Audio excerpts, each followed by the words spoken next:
Hey guys, welcome back to the channel, hope you're all well. In today's video I'm going to show you how you can display the game that you are playing on your Discord.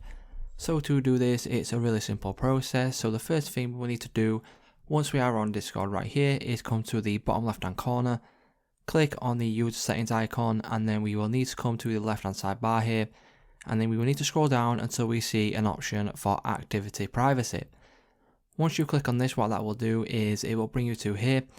And then as you can see at the top of the page, there will be an option for display current activity as a status message. And then as you can see, it does say Discord will automatically update your status based on the game that you're playing if detectable. So what this means is that you will need to be using the Discord desktop app. If you are using Discord on a browser, this will not be able to be detected.